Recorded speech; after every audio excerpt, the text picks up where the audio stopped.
right, so this is C-Suite Standards, a show where I sit down with the leaders across completely different industries and pull apart how they actually think.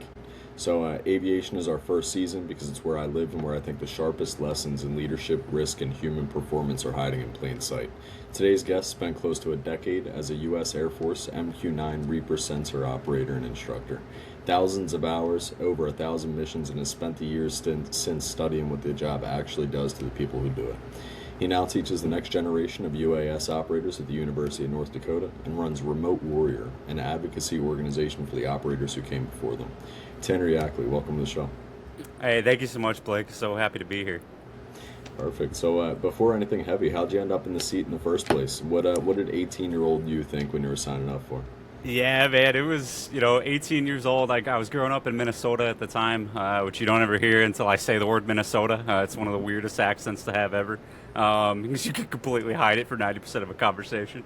But grew up there, wasn't a lot to do. It was farm country, right?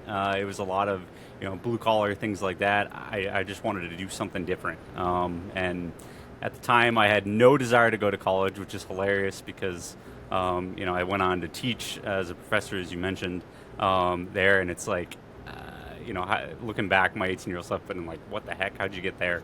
But no, just decided to join the military because my only other option was, either dig a trench or, or go in the military, since college was out of the option at the time.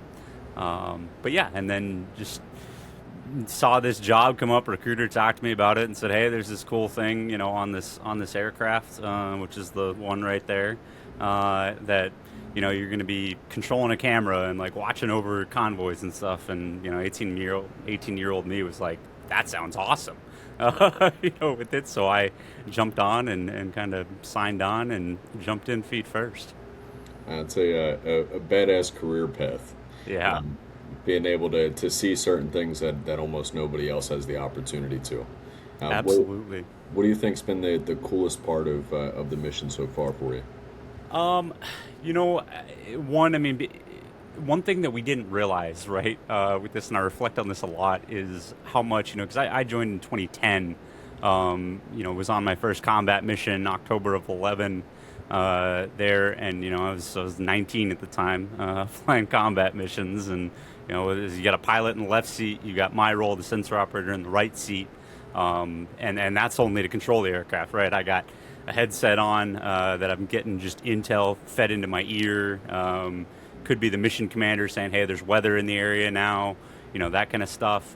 So you're just intaking all this information, right? So for the first year or two, it was just drinking from a fire hose, right? The classic military analogy with anything. So just trying to figure out, what this all is, right? And it wasn't easy. I had a lot of challenges throughout my training and things like that because it was just a ton of information with it, and it really evolved too, right? When I first started it, it was still kind of looked at as this new thing.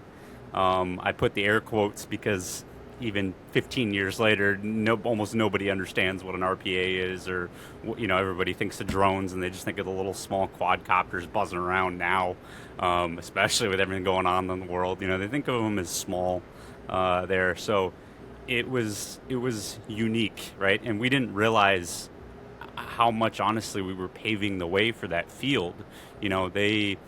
Reaper came on board around 08, 07, 08 timeframe.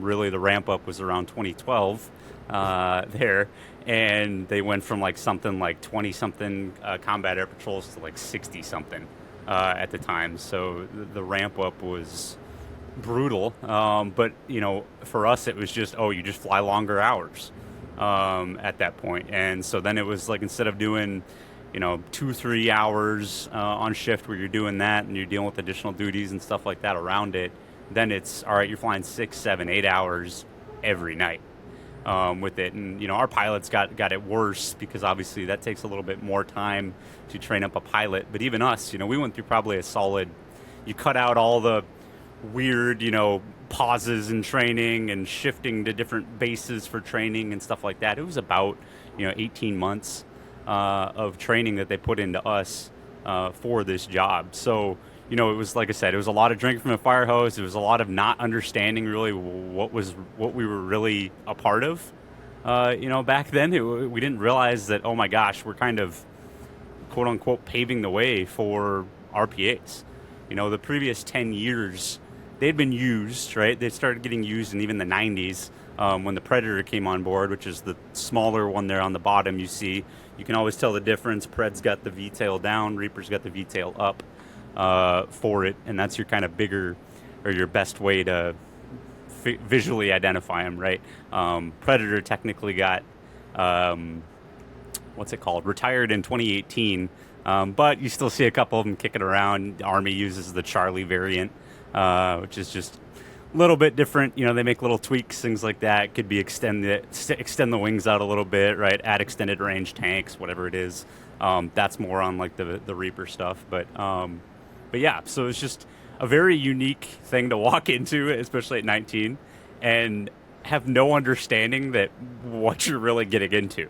Right, so it was a lot of like figuring it out as we went, which for something that is just information overload in your face, right, all the time. And we had 8 screens that each person in the ground control station was, tied to essentially there, and trying to understand, what all this information is. You're building in these constant cross checks, right, of where am I looking for information, right? We had even ways that we would set up. I mean, we almost created a standard for one of our just side computer screens for having, because we could have altitude stacks on there. We could have additional maps that would tell us where other aircraft were looking, where they were orbiting. So that way it made deconflicting and everything else a heck of a lot easier, because we're not having to worry about, I got to worry about, getting some type of alert or something like that. We had a lot of visual representations because you're sitting in a box and flying an aircraft there. It puts communication to the test at all points, it seems. Absolutely. Yep. The crew resource management piece to that was massive. With having to, deal with a lot of these different distributed systems, right? Because our launch and recovery crew would be downrange. We're sitting stateside. I got to deal with, maybe comm because there's a link issue, right, with it, and I got to know who to call for that. Or the silly, stupid stuff, right? And I'm sure somebody will, Chair Force, and it's like if the screen broke, right?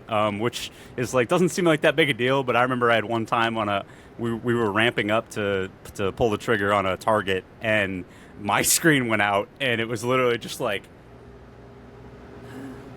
we just look over. Like I literally looked over and was moving the crosshairs on the pilot screen on the left side around all these monitors, because like it's not like I can be like, all right, hold on, let me stop and troubleshoot this real quick. Like I'm about to turn a laser on to release a weapon. And I think with that one, they ended up getting into, really collateral high area.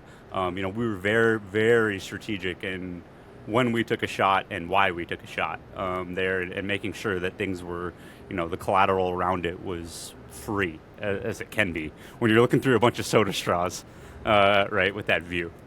Right on. I'm sure that's a very difficult job to be a part of. Yeah. Now, as you were saying that you kind of paved the way to have certain regards in this side of the industry, I'm curious what changed since you were inside of that work, inside of the institution, but also really the institutions outside of that haven't necessarily caught up to, in your opinion? Yeah, absolutely. It's like we opened up with, right? There's a lot of misconceptions around this thing. And for somebody that, for me, that's been in it for 16 years, it's a weird place to be, right? Because I can't just walk into an office building or walk into a doctor's office or walk into any event, right? A family barbecue, right? And start talking about it. Nobody gets it, right? Because it's one of those things that unless you sit there, and I don't mean just, you got your, 1 hour a quarter, right? All the leadership, with it, they'd come in and check their box for currency. I got to take a shot at them. But when you sat there, over and over and over again, your way of thinking kind of changes, right? With it, because you're always trying to think forward with the operation, right? I'm always trying to think of, right, I've got this limited view. I can't just pick my head up and look outside the aircraft, right? Like any other, if I go, completely spatially disorientated in a, manned aviation platform, I can at least pick my head up and go, all right, where am I at, right? Reaper, we didn't have that all the time, right? There's times where it's like, no, we've got, HVI, high value individual number one under the crosshairs. I don't care if the wings fall off, you're staying on this thing. You know, because that's part of the intelligence piece to this. And so that's the big piece that kind of evolved as we went along, right? Is you've got a bunch of distributed systems, you've got a bunch of information flows that are happening all over the place, right? And we were kind of that central piece to maintain it all, but also we had to act on all of that too. So we had to intake all these pieces. I had to intake, Intel telling me things in my ear, or figuring out things from the imagery and stuff like that, and going, ooh, wait, there's a choke point over here that they could, if all of a sudden we're following a convoy, and I realize that, ooh, there's a choke point coming up on the map, maybe I need to relay that down to them, right? And so it's that massive amount of information flow that is a funny thing to have seen that so many years ago, and now look at industries like AI. And as technology is advancing in general, what are we getting, right? We're getting all these systems with a bunch of information, right? The biggest problem in AI right now is data. There's too much of it. Nobody knows how to sort it, right? Nobody knows what to do with it. And so it really causes an issue for the people that are trying to navigate that, because they feel like they're trying to navigate it from square one, where a big part of my research and my work now is going, I think we already kind of solved a couple of those things, a couple of years back, because we were in this distributed system that we were kind of the linchpin in for taking in the data, figuring out what matters, what doesn't, right? What's just noise for it. And, it's things that they haven't caught up yet. And like you said, right, these systems, right, you've got, Air Force policy, right? If you look at every single study that's been done on drone operators, it's all occupational health issues, meaning it's all things that you can measure externally that they're trying to measure here, and it's missing the mark completely, unfortunately, because it's like, it's good things, right? I'm not on here to rip on all the, research that has been done, but I think there's a substantial gap, right? And so it's, being able to measure things like understanding, prediction, prioritization, right? Mental recovery, right? If I get a new piece of information, how do I recover, that previous mental model that I was maintaining, or how does that shift? And that's a lot of what, we dealt with. And from the operational side, right, just looking at like DoD, Air Force, and now, Army, Marines, everybody's using drones now, is things like the handoffs, right? Going from, if you're going to come in and replace me because the aircraft's been airborne for 10 hours, right, and then I've got to go home, right? I can't just sit there and keep operating for another 10, which is one lesson that a lot of aircraft manufacturers right now I don't think are taking into consideration, right? Is, oh, cool, I've got this platform that can operate for 20 plus hours. That's great. You're going to need at least 6 people to operate that thing, truthfully, right? You can run it with 2 to 3, but you're going to burn your crews out so fast. The age of the system. Yeah, exactly. And so it's not being able to realize, like, oh yeah, this technology and different things are great, but if it's not, we've outpaced human cognition in this realm, almost, tenfold, right? Because we're ingesting all this data, and it's like, okay, that's great, but how do you make it, right? And how do you make it presentable? How do you make it executable, right? With being able to look at the different pieces of information, and it's different things like having chronic responsibility, right? When you get into like the mental health side of things, right? I always walked into a ground control station, right, which is about this 10 by 30 foot shipping container looking deal. Nice carpeted, padded walls. That always made me laugh.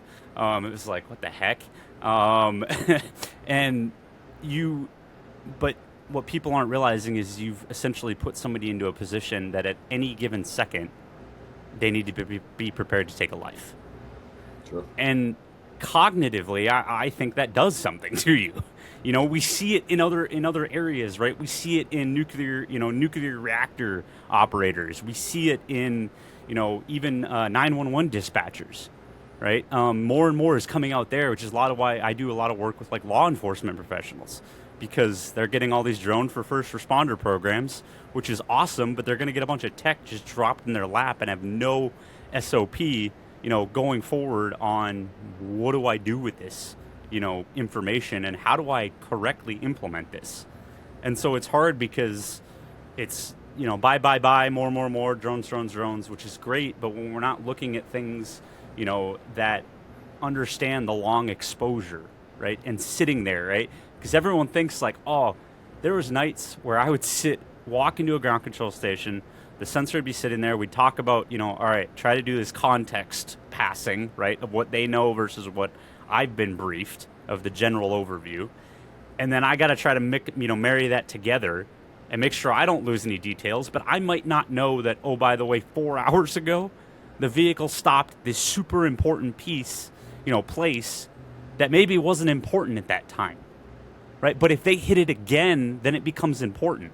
But if I don't hold that mental model and I don't understand where that vehicle was 6 hours before, then I'm not going to be able to correctly make that decision, right? It has nothing to do with my ability to understand the tactics, understand the ROE, understand the special instructions, how the ground control station works, how the payload works, any of it. It has everything to do with me being able to not reconstruct context from a previous operator correctly to be able to make that decision. And I think that piece right there is one of the biggest things that AI and technology is. I don't think they've necessarily put words to it yet, but it's kind of this friction point that we keep seeing, with these different things. Even with Anduril, with Shield AI, with Palantir, right? You got three of your biggest names in AI defense contracting there.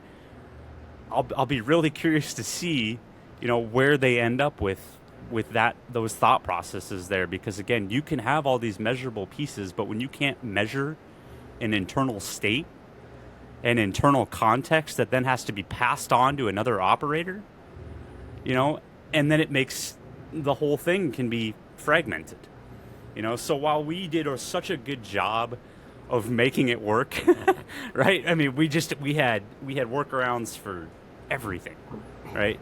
With it.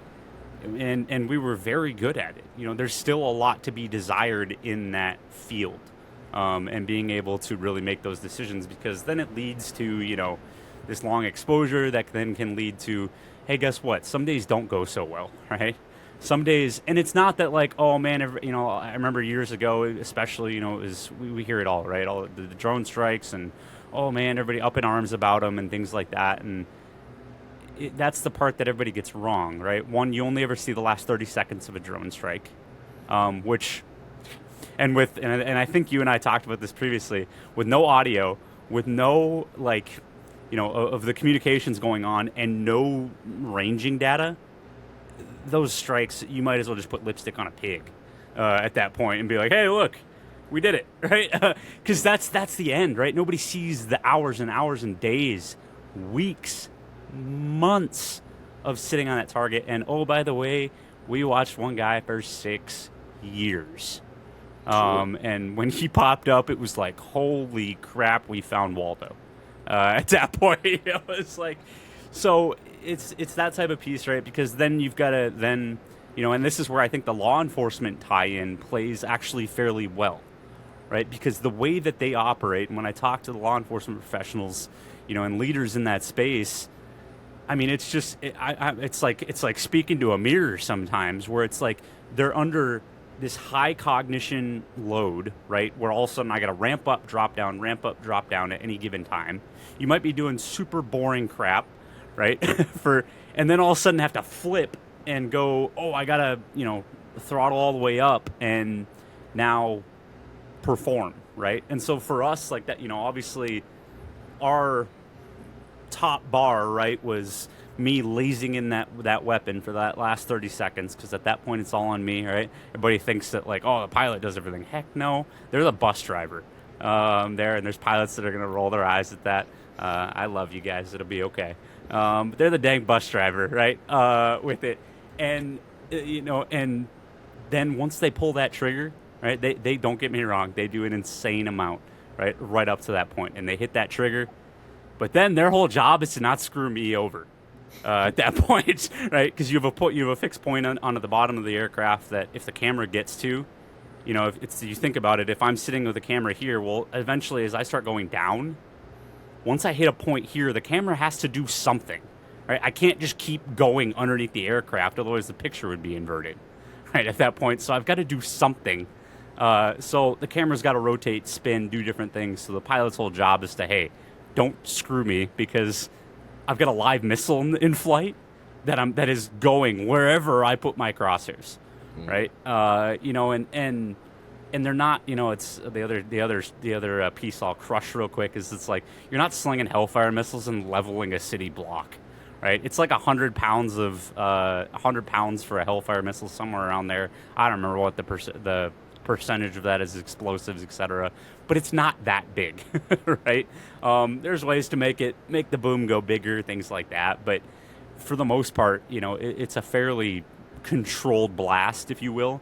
So that just meant I got to be a heck of a lot more precise, with it, especially the early days where the missiles had like crappy guidance and, you had weird things with like, they would have like titanium sleeves and stuff like that, or, different things on there that would fragment in a certain way. So we had to bring in a bunch of tactics, right, to be able to go, all right, let me make sure I don't miss there, right, with it. So that was a big piece. The cognitive load as well. I mean, everything that you're mentioning right now, just keeping those minor details in play exactly. as you're walking through all of it.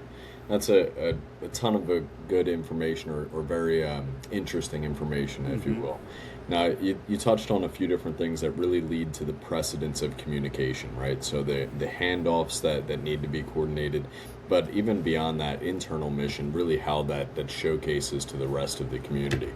As you're walking through some of these advancements in today's world, just really being able to see that some things may have already been solved a few years back, and just really having that information overload that has caused an ability not to necessarily see all of the information that we've already gone through. So that definitely is a massive portion of what I'd like to discuss today too. Four things that really this all breaks down to into kind of categories here. Really that human side, the technology side, the different responsibility that it takes to actually do the position that you were mentioning, and then kind of that transition from where you are to the next person that comes in and then back to you at certain other regards. I want to spend real time on each one of those today, kind of starting with the human side. Walk me through what an actual shift for you, say, start to finish. What time do you show up? What's that handoff crew before you? And what does the first hour look like, say, versus that hour 10 when you're looking to hand it back off to somebody else? Yeah, absolutely.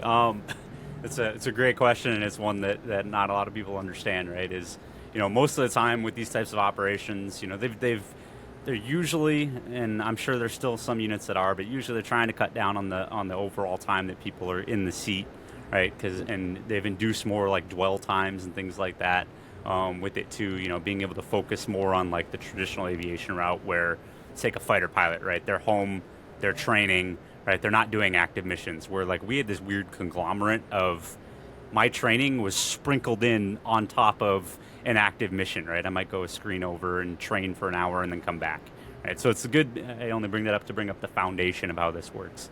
But usually, right, you're on an 8-hour shift. Some guys ran 12, depending, but most of the time it was like an 8-hour shift, right? But you've got to get there, early to get, the information, the weather, the intel, what the priorities are for the day, right? If we're hunting a bunch of tanks out in the middle of nowhere, well, then I need to know that, right? I need to know what my target is, how to find it, those kind of pieces. So usually is wake up on shift work, right? You're doing shift work. I saw crews or squadrons that were doing 4-week rotations, which were just brutal. And then, we were on 7-week rotations. They've tried a ton of different ones, right? And we were on like a 5-day on, 3-day off which it's like, oh man, extra day off, but usually that first day you just racked out for like almost a whole day straight. I think I slept most of my first day off because it was just a lot, for your brain to go through. But usually wake up, right, put the flight suit on. Everybody loves to rip on that. I could care less. It was the uniform they gave us. We put it on. And we'd go out, drive. It was for me, I was in Vegas, so it was like another 40 minutes up to base there.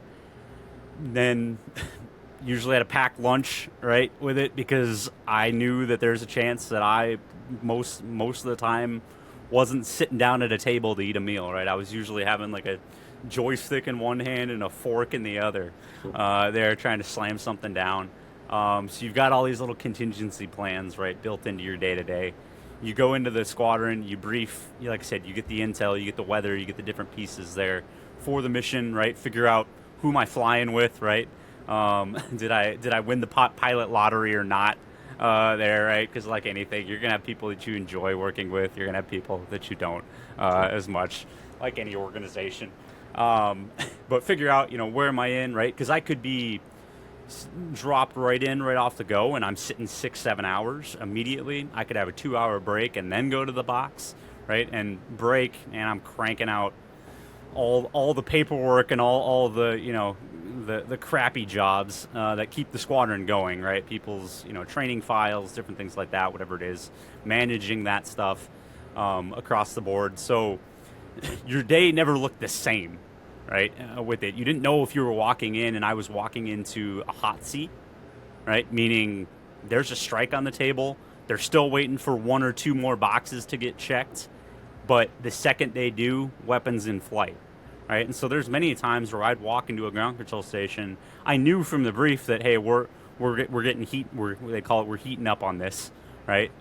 Here, and then I knew, all right, if I'm on that starting lineup, which as you get more and more seniority in your squadron, then you're pretty much guaranteed to be in the starting lineup, right? Because you got all the experience there.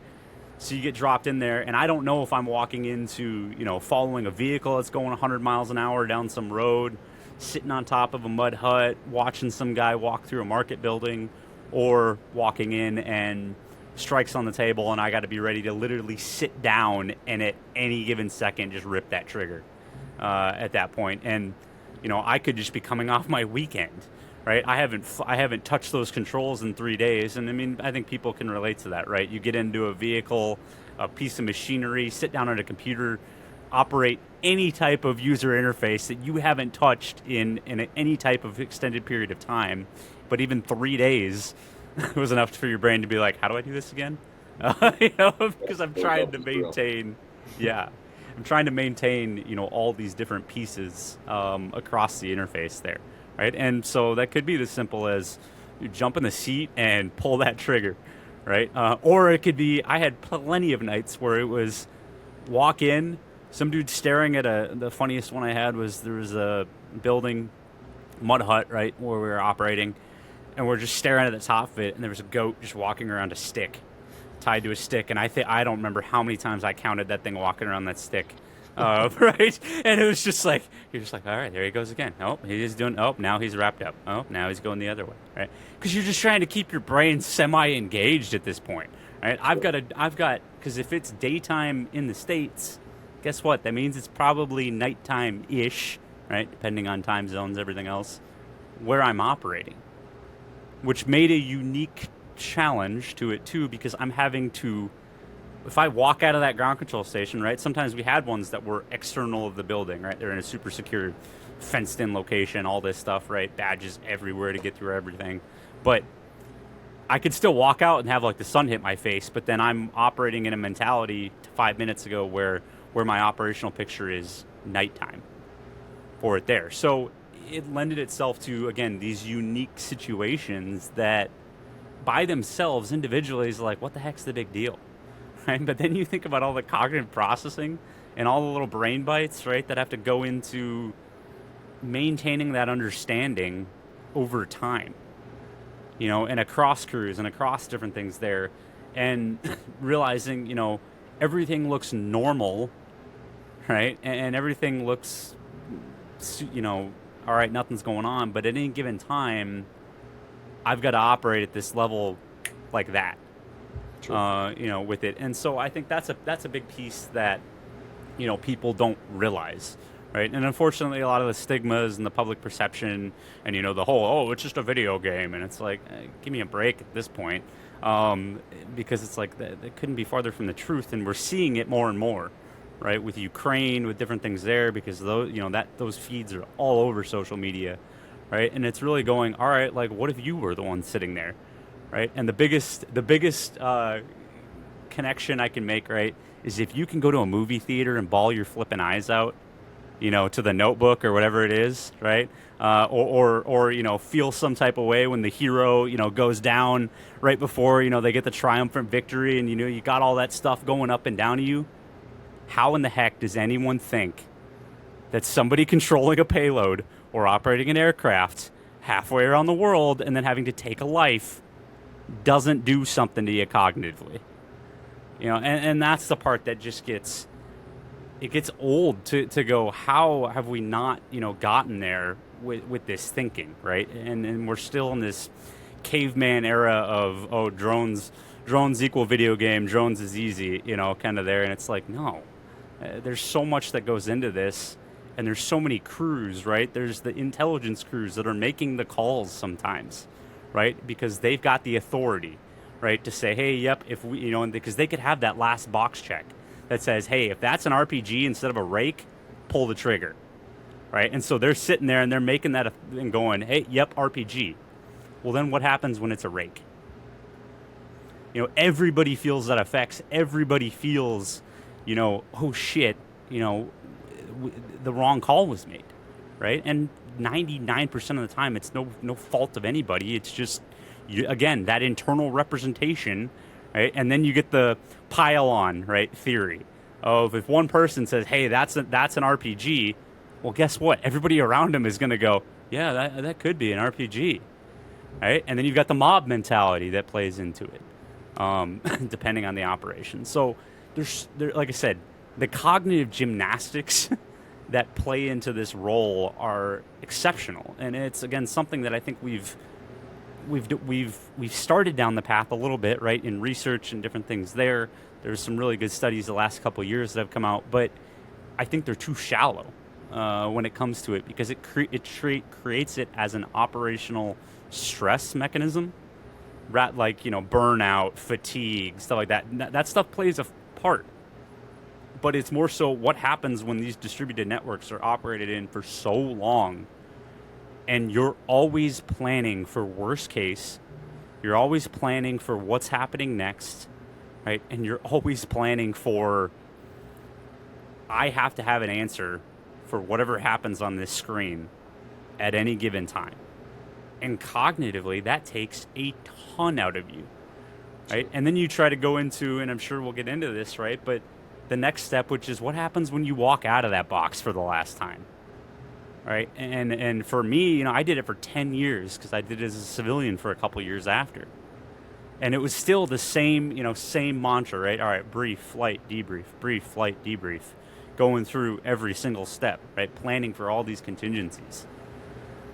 But when you do that day in and day out, and there's not even breaks between a day, you get your weekend or your time off, but it's not like, hey, I'm doing this 2 days of my work week and then I get some, downtime to not be in that mentality.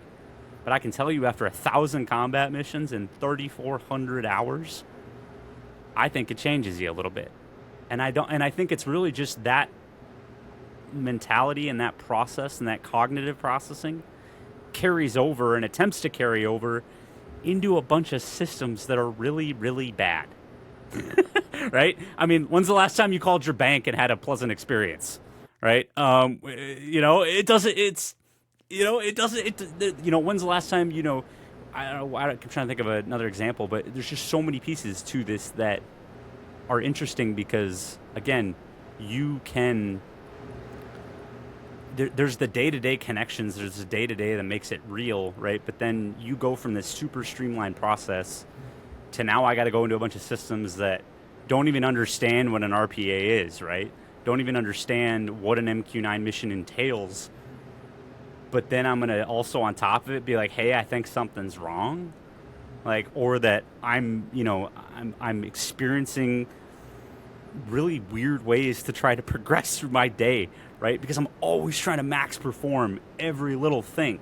It doesn't matter if I'm going to get gas, right? My brain's already calculated out how much fuel's in the tank, what's my distance to empty, how much money is it going to cost to fill up my tank by running a calculation of what's in there, what's not, yada yada yada. I don't need to do any of that crap, but I can tell you, Blake, every single fucking time I go to fill up a gas tank, I'm thinking that way, and it gets really old. To be like, oh, okay, well, it's this much, and it's going to be $34 to do this, and blah, blah. And I'm like, I can't tell you why, I don't need any of that information at the time.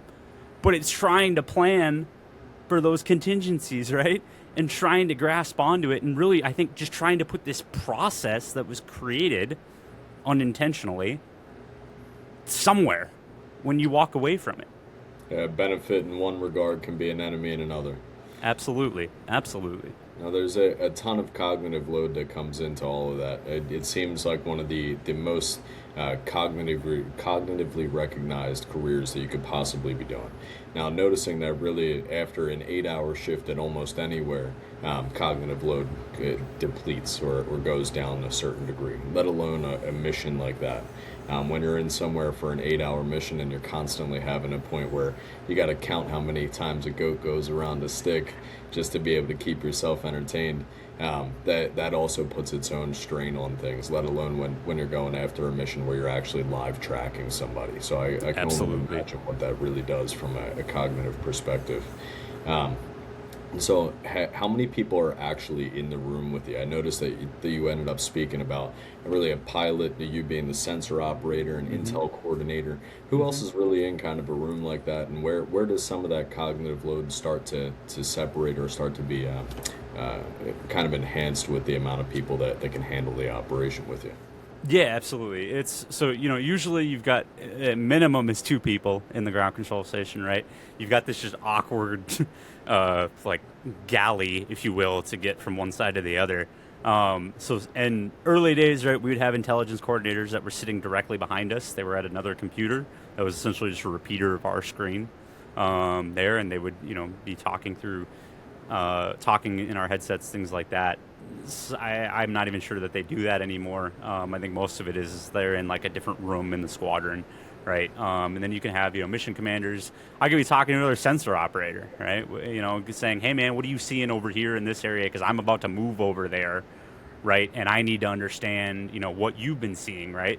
So exactly like you said, right? That was our way to do those transfers across the board and ensure that I kind of picked up those pieces, if you will, of what was happening on the other side, right? And in this case, it was where my target area is, right? So I would work with that other sensor operator and say, all right, hey, what's the history, or hey, where did they stop, 10 minutes ago?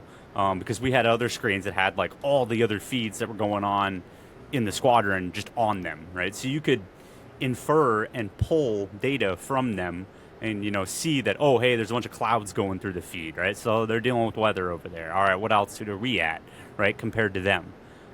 So that's the kind of unique stuff that, like, that stuff, right? We didn't have standards for that. We didn't have, like, hey, if you're transiting targets, make sure you talk to the other sensor operator and check your altitude and weather. And, like, it was just something we inherently started doing, with it. And we just started having those conversations, and being able to go, hey, what do you see?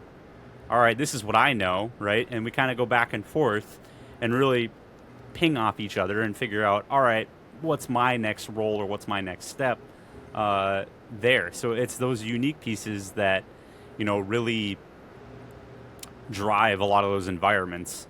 And like I said, you've got just a plethora of communications. I could talk to almost anybody in the squadron. Heck, we had some little old lady call our GCS by accident one time, and she tried to order. I shit you not, she tried to order a pizza, and I was like, "Lady, this is not Domino's. I need goodbye." It was, I haven't thought of that in years, but it was the funniest thing ever because it was like, if that phone rang, it was usually like something kind of one off and wasn't usually like super important, but it was usually some type of like maintenance, comm is like, hey, checking a setting or something like that. And so it's just, hey, this is this ground control station. And she's just like, is this Papa John's? And I'm like, what the hell is happening? I think I looked at the pilot and was just like, dude, am I getting pranked right now? Like, what's happening there? But it's, so again, then you had like that stuff where it's like, that's not normal, right? I had somebody call me and try to order a fucking pizza and I'm in the middle of a mission. Like, what? It was like, Where does cognitive ability go there? Yeah, exactly. It's like, and now I'm like, oh man, I am kind of hungry. Man, the freaking meat lovers do great right now. Like, it's like, because that was always our thing, right? We'd have pizza throughout the squadron. You'd have like usually some major or somebody would be brushing the shoulders. Like we'll buy 20 pizzas for the shift, which was a little morale boost. But it also, we did that. We did the jalapeno corn, right? The fighter pilot community will understand that with that and. As long as they don't slack on the cheesy bread, right? Yeah, exactly. So it's those different pieces that. Again, made it so unique because there's days where it was like you felt like you're almost in an office, right? And there's days where you got the weight of the world on your shoulders and you're trying to make a decision off of a bunch of, broken up information because you might not have been the person that originally saw the target or saw the progression of the target, and you've got to constantly rebuild, that maintaining and understanding of what's going on. Right, and that's where, we see a lot of it in automation now. Is there's things that they can assist, they can recommend, execute tasks, right? But at the end of the day, you still got to have that authority to approve that, if you will, and that's kind of the pieces that we were kind of exploring, right, through it and going, all right, no, we need to have a check, here. We were constantly refining our tactics, techniques, and procedures across the board to expedite that data flow, right? We had checklists for everything, right? With it and access to just tons and tons of information, tons and tons of data across the board. But you're always just trying to rebuild that and really make this seamless. It doesn't matter what my brain's doing at the time. If I need to step back into that checklist or that procedure, those steps have to help bolster that, and allow you to draw, if I got to drop that mental task for 30 seconds and then come back to it, I don't need to do this, what I call, don't have to deal with what's called the reconstruction cost of cognition, right? Because it's not just, what's the piece of information? It's why is this relevant, right? When was this taken, right? When did I see that vehicle take a left, right? Because that could all of a sudden become super useful, right? If I knew, wait, I tied that to an event earlier, so maybe that's something I can push up or down the chain, and then it progresses the mission along there. And I think that's a lot of what AI and autonomy now is really trying to struggle with. And I don't think a lot of them have necessarily been able to put words to that, because why would they, right? Who the heck is going to understand that? Than a group of individuals that have sat for thousands of hours. And, we had guys and got so bored, right? We had a guy build a roulette table on Excel, and it worked. It was insane, right? We were in Las Vegas. Of course, it was a roulette table. But it was insane, right? Like the whole thing, like you click a button, it ran an algorithm, spun, the ball, or it was a craps table, I think is what it was there. And so you want to talk about like how we got so streamlined, right? With our processes that we could be building these full other things mid-mission, right? Because we had all these, nice little benchmarks to go off of and really easy ways to reintegrate cognitively at any step and not really miss that much information, right? With it. Now, did you have people that got lazy with it, and different things like that? Of course. Right, slacked off, weren't doing what they were doing. Yeah, it's any organization, right? But the people that took it, that operated at that high level and really took pride in it, was really the ones that were trying to shift that mentality and really shift on how we conducted those operations and how we really preserved that context. Being able to detect that drift, right? You could hear it in the tone of somebody's voice. when they drifted off on a checklist step that, maybe Captain Snuffy over there ain't really on board with where we're at right now, right? Maybe I need to say that line again, or go, hey, what's up? What are you working on, right? Because that was always that was one of the biggest things for me as an instructor and an evaluator, right? I moved out of the seat and started going literally backwards. You get farther and farther away from the seat the more you progress. And then it turns a lot into like I'm literally listening for cues in verbal tones, things like that, because I can't see potentially. I had times where I was 4 people back from, you'd have a sensor operator in the seat that was upgrading. You'd have an upgrading instructor, right? Because it's the don't think, do mentality in those upgrades, right? You get it from the reps, the repetition. So you'd have an upgrading instructor that was teaching them. You'd have an upgrading evaluator that was in charge of the instructor and the sensor operator. And then you had me as the overall authority for the whole damn thing. And at any time, I had the authority to step all the way down the chain and literally take the upgrading instructor and evaluator out of the picture if the sensor operator's training was going to be inefficient for their realm, right? So it goes to that whole playing to the lowest common denominator, right? When you walk into a room.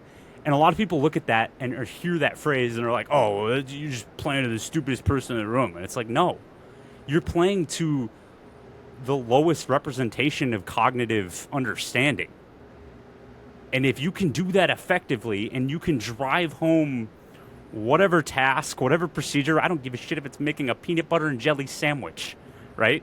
If I can make those steps make sense, right, and have somebody inserted at any time and know exactly what's already been done, exactly where I'm going with it, and exactly what my objective is, then you're going to be able to improve that process. And that goes a heck of a lot more into the upper echelons of where we're at with AI and everything else, and not just a peanut butter and jelly sandwich, right, is being able to do that context reconstruction, because it comes at a cost, right? It's like when you walk into a room and you forget why you walked in there, right? Well, your brain was probably thinking about 3 other things, and then you walked in and it went, I don't know why the hell I'm here, right? Because you're hitting it with all these other pieces.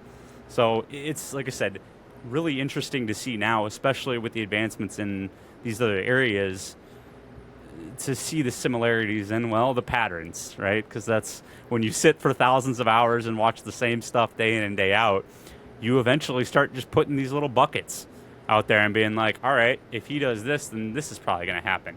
If they do this, then this is probably going to happen, right?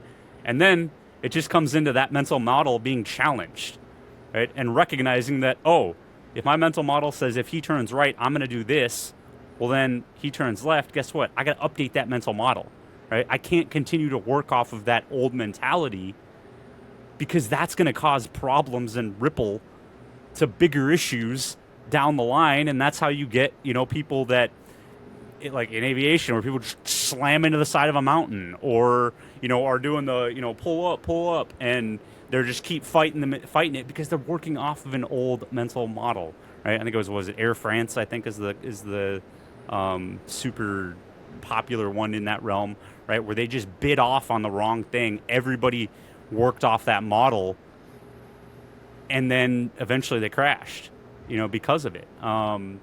So that's really the pieces now that I'm looking into, and a lot of my kind of really what is the driving engine behind Remote Warrior, and really being able to not only capture what we did, because there's just not a lot of education around this stuff, but also drive that question of what happens when somebody is operating for thousands of hours in a cognitively advanced environment and needing to change that mental model, right? And where does that break down, and where does it strengthen? What pieces to what we did strengthened the end goal and the end mission? Understood. Now, that's really putting in all that heavy SOP culture into things, and it's got to be cool watching that advance over the entirety of your career. I mean, thousands of missions and thousands of hours that have gone into something, where you start to notice all those minor defects that really compound and add to that a full mission. And I appreciate you going over really what separates kind of a great sensor operator from an average one. Somebody that's really able to stay in the mix and stay focused into exactly what they're trying to do. Now, what's something that somebody early on in your career may have taught you that wasn't in any manual that may have added to your ability to actually differentiate what these good portions were versus the ones that needed some help? Yeah, I got to think on that one for a second, because that's a really good question, and I'm sure there's examples from that, and I think really the direction to go with that is just we had such this building block approach, right, where everything you were doing, it was foundational, right, and then it was build on, build on, build on, right. It didn't matter if it was the instructor upgrade, right.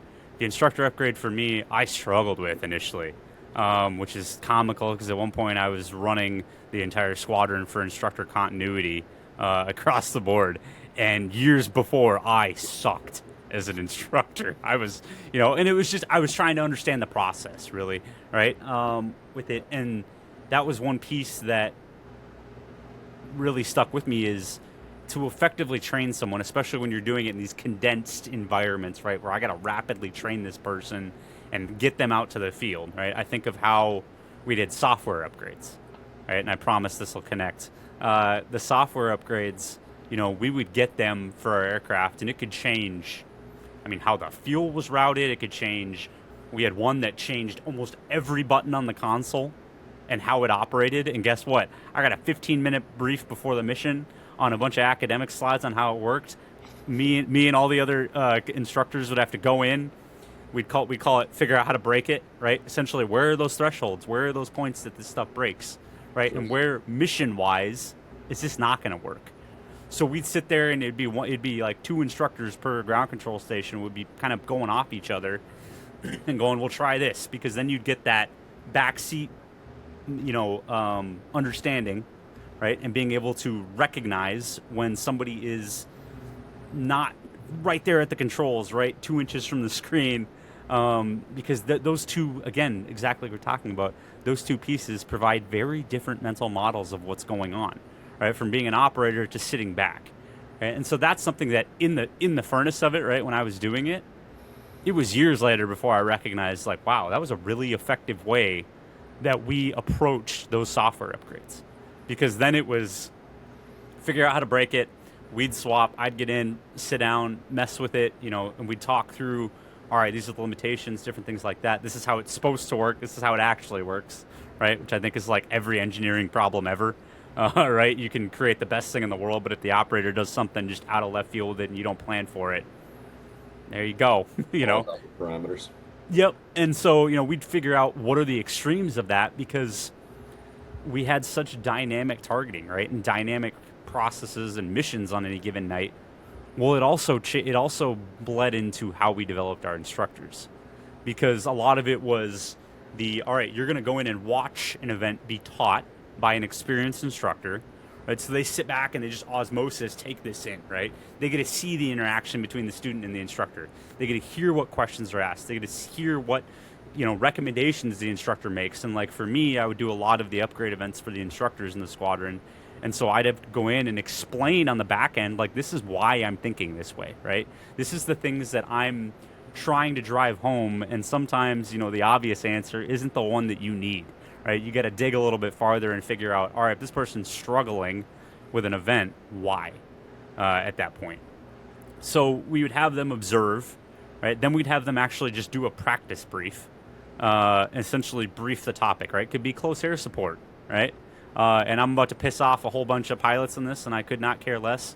But we were trained in tons of different mission sets that nobody realizes, right? We were trained in close air support, right? I knew the 3093 like the back of my hand, which is the joint pub for CAS. We were trained in strike coordination reconnaissance. We were trained in combat search and rescue. That's the crazy part, right? We were trained that if it needed to be happened, right? And were we experts by any of this stuff? Hell no, right? We were experts at our system, but we had the exposure to those mission sets and had the mentality, right, that if we got called upon and we needed to do those, right? And I saw plenty of CAS events in my time that we were ready to go, right? And so they'd go in and they would do a brief around one of these areas, right, for it. And then also on top of it, then they would come in and actually do the event with the instructor or whoever's their instructor kind of sitting. Then they're kind of sitting in the corner just watching and seeing how the interaction happens between them and the student, that kind of stuff, right? So it was really about this information flow, and it's something that until my recent research, especially in the last year in this area, I didn't fully connect the dots, right? We'd say a lot of the things, right, on with how we did our briefs and that kind of stuff, right? Our briefs were always, I was told, you know, when I was teaching somebody how to brief, you know, hey, it's the what, when, how to do something, right? Leave the why for the debrief, because at that time, when you got a 2-hour time block, that 2-hour vol that you got to fly in, I got to make sure that I get all my, you know, learning objectives, those boxes checked off as I'm going through. And so me in that role, I'm kind of shifting those around because all of a sudden weather might roll in, right? And it pushes us down in altitude. And maybe I can't do that tactic or that weapons procedure anymore, or I have to front load a certain weapons procedure because we know weather's rolling in 30 minutes, right? Or a bunch of F-16s are checking into the airspace and we got to move, you know, blocks there for it. That's the kind of stuff that we had to manage that nobody taught us how to manage, right? It was just kind of it was really this conglomerate, right? And that's why it's so important, especially tying this into now with like drone for first responder programs, where these UAS programs are driving towards, right? You have to have a heck of a lot more than those standard operating procedures to truly be effective, right? And it's a lot of the techniques, it's a lot of these codified TTPs that give you the ability to lean back on them. But the greatest strength that comes from this is knowing when to pivot off of them and why. And being able to go, I'm going to take some foundation from this process, but I'm going to apply it in this different way, or I'm going to use, you know, or I'm going to completely ignore it maybe. But I had to make damn sure that if I was, you know, ignoring a codified process or trying to manipulate it, that I had a defensible reason. Right? Otherwise, I was getting roasted in that debrief by my whole squad, you know, my whole team just being like, "Why did you, you know?" Because that was how we did everything, right? Is at the end you debrief it all, and we would have, you know, the screens up, and now I mean they've gotten so more advanced than back in my day. With their, we had one screen we'd debrief off of. Right now they can pull in a whole bunch of other screens too, but it just gives you more information on being able to reconstruct exactly where that aircraft is in a point in space, and then bring in the operator back and go, what were you thinking here, right? Why'd you turn left instead of right? Or why'd you turn that laser on at this time instead of this other time, right? Or why'd you change cameras for this type of target, right? And just kind of pulling in, you know, and then expanding that information. And being able to disseminate it out, right? And this is where I think a lot of, you know, law enforcement programs that are getting drones and stuff like that, they don't have that type of infrastructure set in place to necessarily, because again, it's looked at as a tool. It's looked at as an additional duty, right? When it comes down to it, it's looked at as like, hey, go pick that thing up and just start flying it, and all right, when we're done, cool. You know, instead of going, all right, hey, maybe there's a certain way that we can employ this repeatedly every single time that can give us the outcome that we're looking for.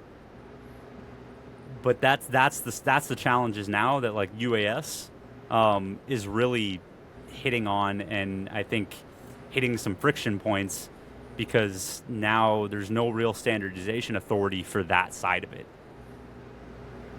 Sure. No. The who, what, when logic that you're building out within everything, besides the briefs having that why component that's added in there.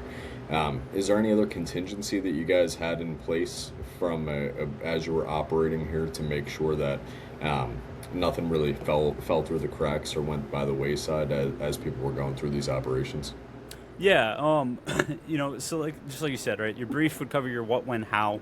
Your debrief was the one that was the why, right? Because that's where you just strip apart what their logic, what they're thinking, stuff like that. But absolutely, right? Because you'd have you, and that's the thing. We covered the boring stuff, right? We covered, hey, who's all in the room right now, right? Hey, what aircraft is this, right? What ground control station are we going out to, right? It's those little things that like people go, we don't need to worry about that, right? But that's the stuff that just eats away at the cognitive load, and especially when you're going in to do a mission and in any type of dynamic environment. If you can have, a lineup card or something that has all that information out there, has what your mission is for the day, I'd always create what we call tactical objectives, right? Essentially, how to achieve that mission objective, right? You put 3, 4, 5 of them on the board. You make them. You do that typical SMART, right? Goal-orientated system, right? Measurable, attainable. I don't remember what the S is. Specific, I think. But making those, again, actually gradable, right, for it, and then going in and going, all right, let's talk about, hey, how are we feeling for the mission, right? Is everybody good, right? Did somebody's dog just die last night, right? And they're maybe not into it right now, and and so we talk about those things, right? We talk about, the intel, the weather, the those pieces there, and then we get into really those codified tactics, techniques, and procedures. And the early phases, right, was a lot of, all right, I'm going to show you how to do this maneuver, how to, especially a brand new topic, right? They would walk through it in detail. Myself and the pilot, we'd both have our kind of sections in the brief. We'd sit there and we'll call trade the pens back and forth. All right, whoever's got the pens is the talker, right? So the talking stick. Nobody else talks without them. So they'd go through their section. And then, all right, do you have anything? Yep, let's talk about these contingencies here, right? So we kind of tell it like a story, right? And that was one of the most effective ways, when I got with really good pilots that understood how I operated, I understood how they operated, and we kind of found a good common, way to brief together. Then it really drove home those points. And then you really just expand it from not only, all right, now they get a C, right? Because as us as the instructor cadre, we're writing all this stuff on the board, super specific, right? How to do this stuff. Well, one thing is they don't just do it once and then, all right, you're done. Right? We'd give them different scenarios, crank up the heat with every single one, right? And have, 3, 4, 5 iterations of that mission in a phase, what we'd call. Well, by the 5th one, guess what? The pilot, the student crew, the pilot and the sensor operator are pretty much briefing it themselves at that point, right? Because at this point, we're like, dude, you've seen this 4 times, right?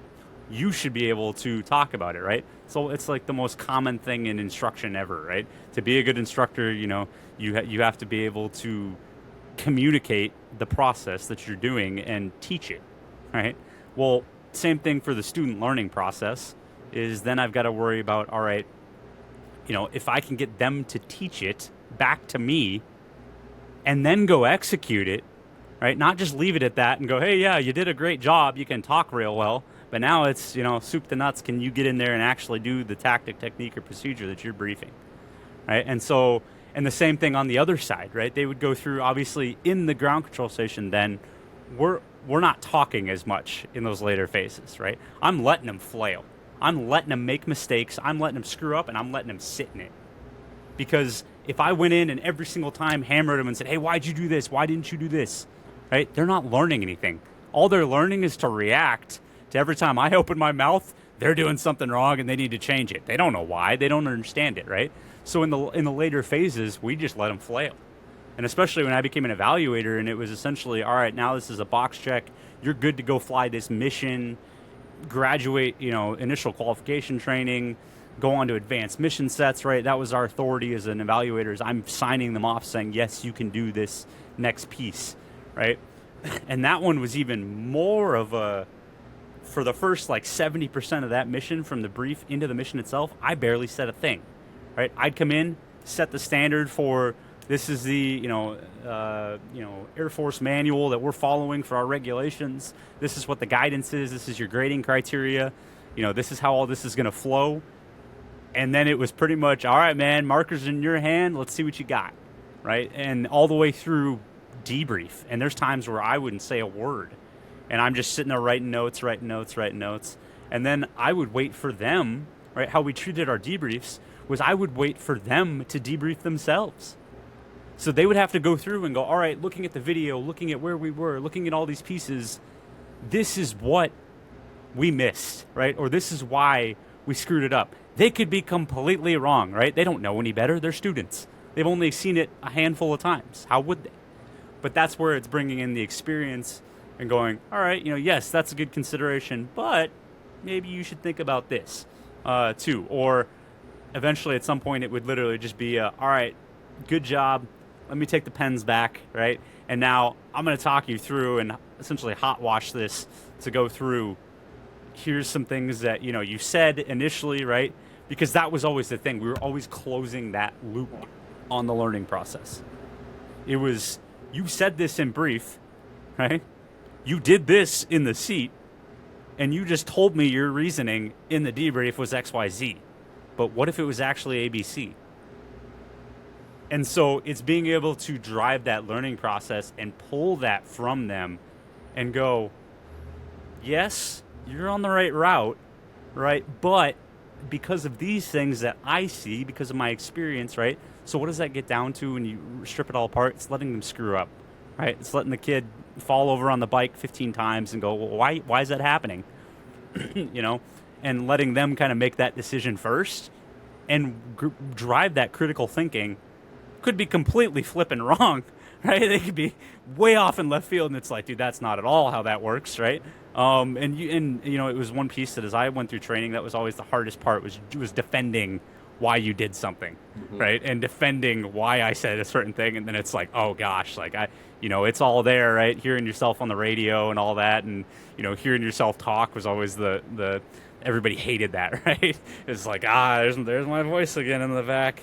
With it. But again, you're just trying to really drive this learning process through, but it was such a unique exposure by sitting in quite literally those different seats, right? From doing it to instructing it to then evaluating it. And I've got to kind of just shift up and downstream the way that my thought process is working, for these certain environments, because I don't care if the basic sensor operator is screwing up a bunch of things, as long as the instructor's catching it, cool. I'm not going to just come over the top rope and be like, oh yeah, by the way, Sergeant X said this and you didn't do that right at all. Like, I'm just going to go, yep, that was a good point, and move on, right? Because I've got to then trust that instructor, even if they're going through upgrade, it doesn't do them any good if I just come in and keep top roping the heck out of them with every single point and going, well, actually, one more pile on, right? Let me pile on to what the commander said.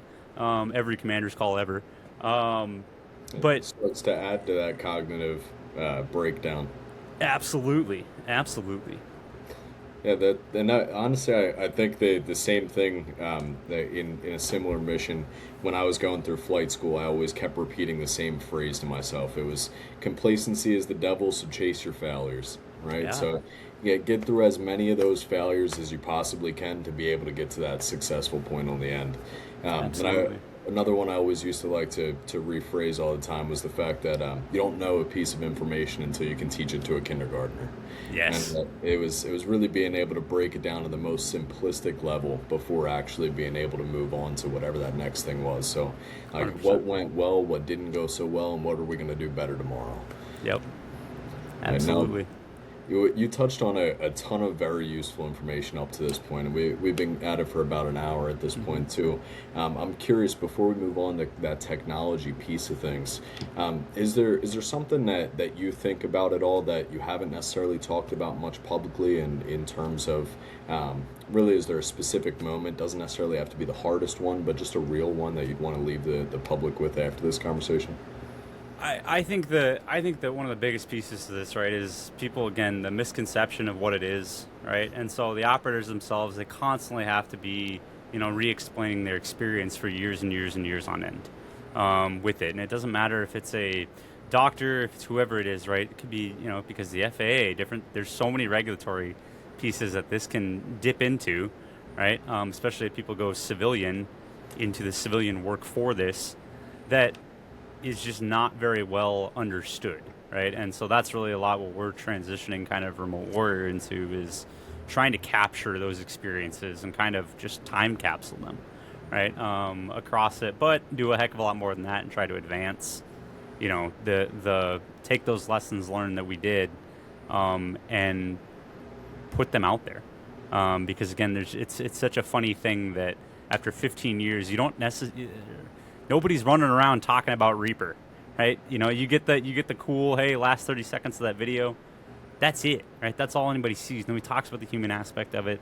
Nobody talks about those things. And it's something that even for me in my own journey, my own mental health journey, is trying to understand, what is this driving? And so, it's a hard piece because a lot of people cast a lot of judgment and a lot of, oh, well, it's just XYZ. And it's like, no, there's a lot more to it than that. One, the operations alone, but then what is it doing downstream cognitively, to these operators and different things there? Because, and not just that, oh man, we need another group to worry about within the Department of Veterans Affairs or whatnot, right? It's what can we learn from these processes that we've been doing, right? Because we keep trying to solve some of these issues without looking back and realizing, hey, we've stood in this field before. We just didn't take the right amount of notes, right? And that's where, while there's been studies and things like that I've done, it's really trying to drive this force to be able to think, hey, maybe I can do something then, just operate a payload on a camera or a camera on an aircraft, something like that, if I get out of it, especially for the sensor operator side. But even the pilot, right? It's that way of thinking and understanding that cognitively, there's a lot of benefits that came out of how we operated. We had one of the most streamlined processes to training and cognition and retaining information that arguably should be studied so much more than what it is. But the biggest piece is that I can promise anybody that sees this video, and especially the ones that have done the job, have hacked the mission, there's plenty that feel the exact same way. Because I get calls at least every other month of somebody else, of an operator that is just cognitively burnt to a crisp, right? And they don't know what to do. And unfortunately, that leads into like veteran suicide and different things like that and those hard discussions. Because they feel like they get to a point that I can't explain what I've been through.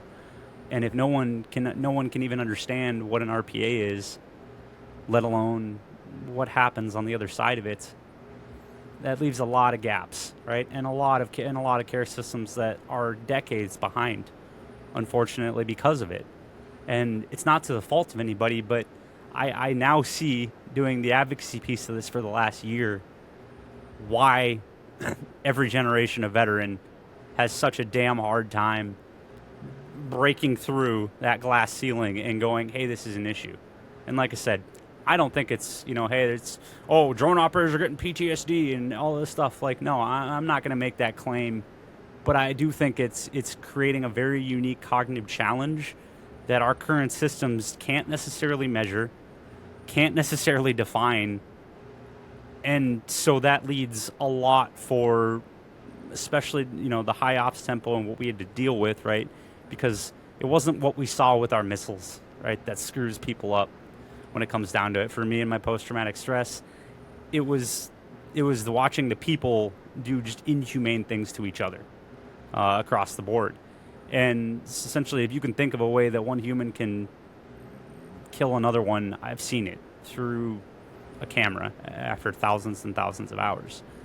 And that's the part that makes it hard to open up those conversations about things like moral injury, PTSD, different things there, and then goes on to ripple and affect, families, job retention, all these different pieces, reintegration into the community. And I write a lot about that kind of stuff, right? And I do a lot of articles, especially on my LinkedIn page, on just trying to make sense of that and put words to it. And work with a lot of like human factors researchers. My network is just getting more and more vast with trying to really pull in these key people to not just understand it for the veterans that have already done it, but to understand where we're going technologically and what the downstream effects of these all are. Absolutely. No, I think from a PTSD standpoint, the big thing that has occurred has been really in broad buckets of things, not necessarily in those specific, really detail-oriented positions, and how each one is separately affected.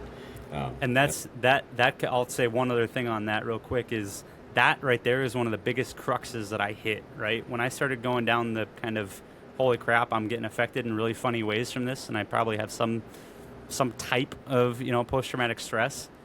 The very first question on any intake form of that is, tell me about the event, right? Or with the event. And for people like me that come from this field and go, dude, which one do you want? Right. Because I had the event every flipping day for years on end.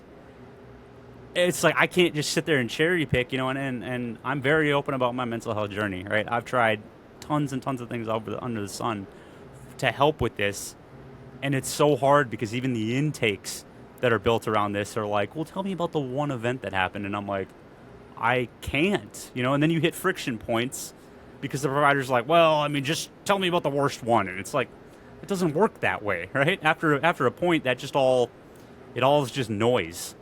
And you just know that you feel a certain way, and you don't exactly know why.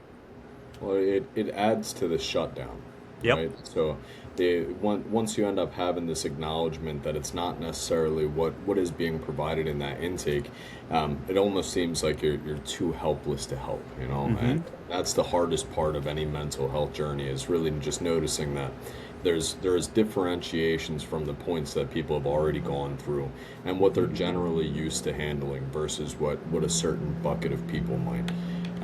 Now that's something that I definitely believe should be added deeper into the VA. Absolutely. And exactly, just in the terms of what we study from a psychological perspective.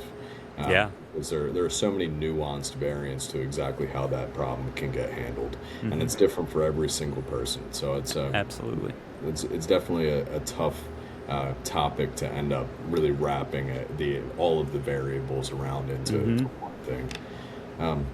Now to take a brief kind of change on some of the things we're talking about here. Not to lighten exactly the value or the need for exactly what you're talking about, but to go deeper into kind of that technology side of things. 10 years from now, in your opinion, does the sensor operator role as you knew it still exist, or has the autonomy kind of absorbed most of that due to some of the issues that we're talking about today? I think it's more going to shift. Actually, the sensor operator is going to be a little more useful, because, and it's not in the traditional sense, right? It's going to be some conglomerate, right, of understanding the pilot side of it, right, but also understanding the mechanism behind the technology. And what I mean by that is essentially, we can sit here and talk about one-to-many and how they want, certain XYZ type of things.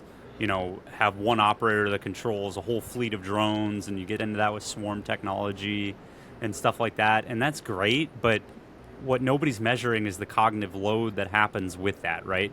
And it's great when it's running perfectly, right?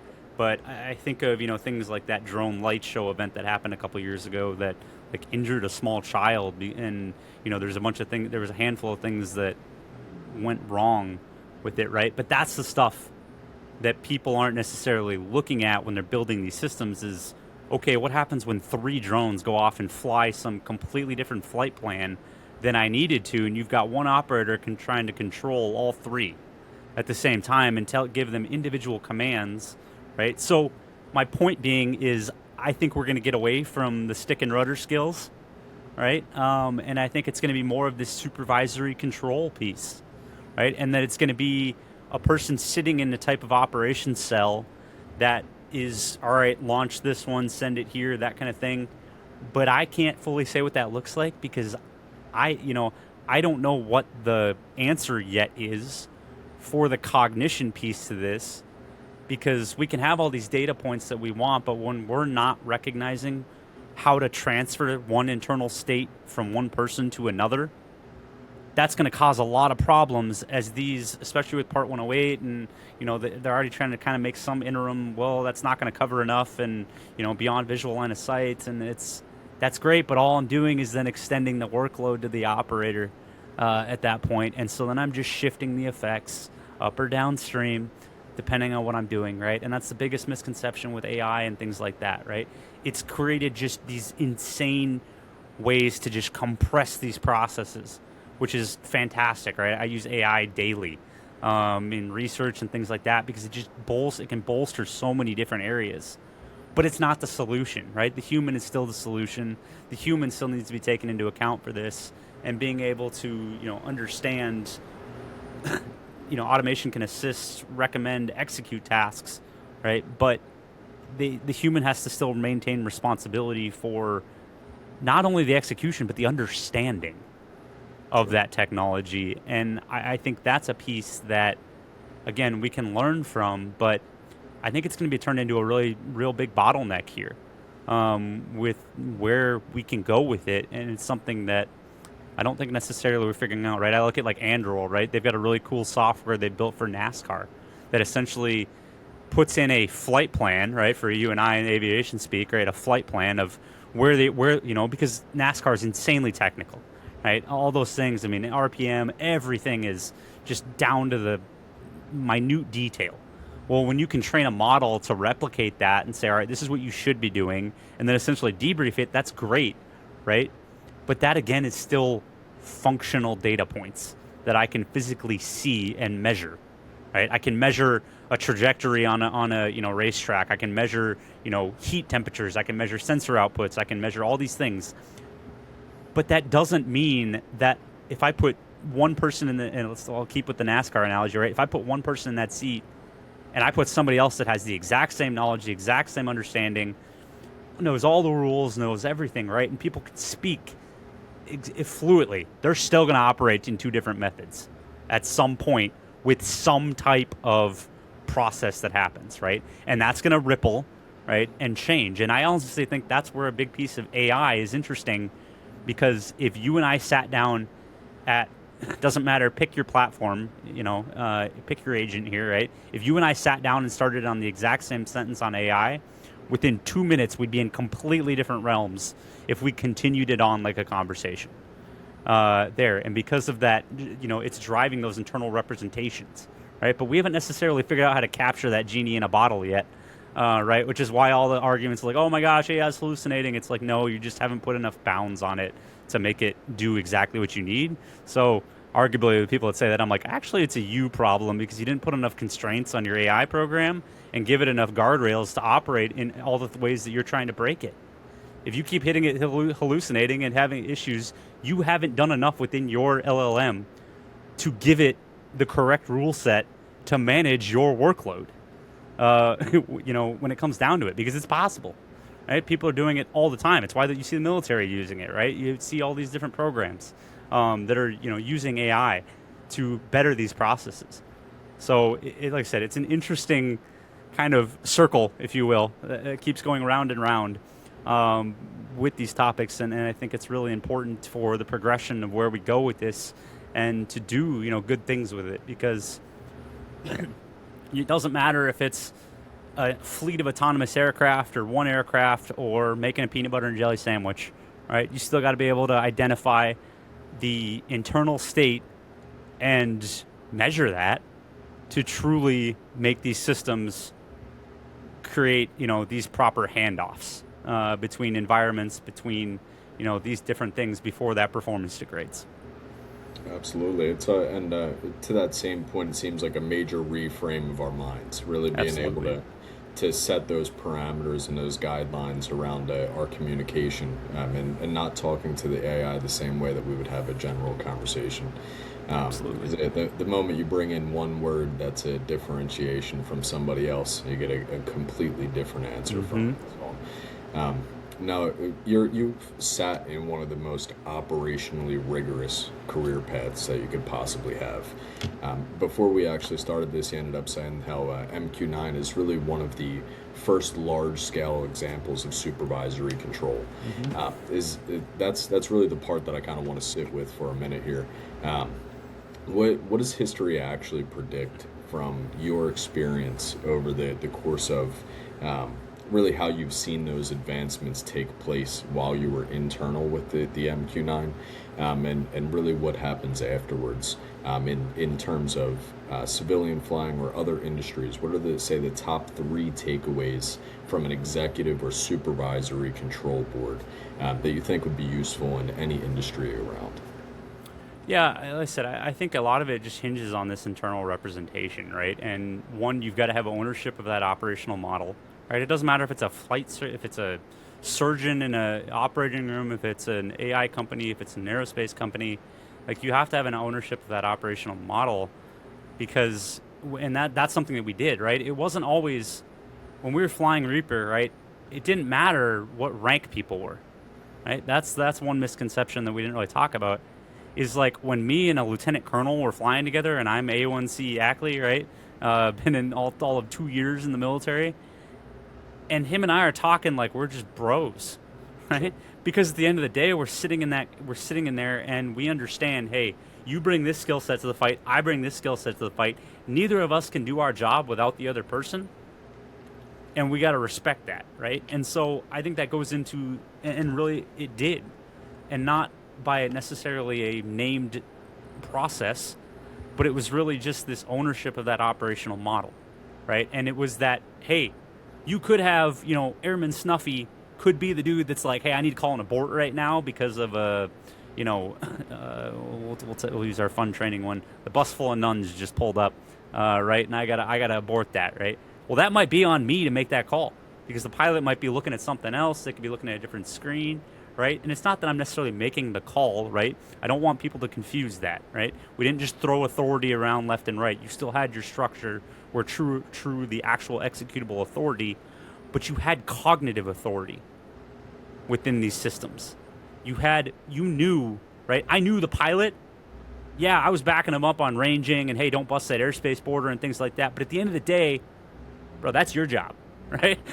It's not my job to fly the plane, right? I can make all the calls in the world. If the dude just ignores me, I've run to the end of my rope, right? I can't, besides like reaching over and grabbing the joystick and turning the plane, I'm out, right? Same thing with me, right? They could sit there and talk at me all day long on, hey, I think you should do X, Y, Z. And if I'm just like, dude, get out of here, right? Right or wrong, right? I still hold the cognitive authority in that piece, right? So I think that's an interesting part that really drives where a lot of this discussion is going and a lot of autonomy and different things, right? Is recognizing that as we try to distribute these networks, as we try to push this stuff out there, you're going to have times that different levels of operations or different levels of personnel, controllers, operators, I don't give a shit what you call them, right, are going to have different levels of understanding.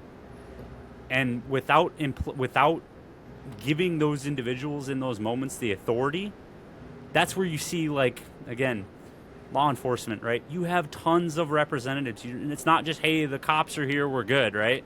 You've got cops, you potentially have firefighters, you got state representatives, you got all these different things, all these different pieces, right, that are flowing in there. And it's a friction point that they're hitting right now. Because a lot of it, and I think about like even the counter UAS stuff, right?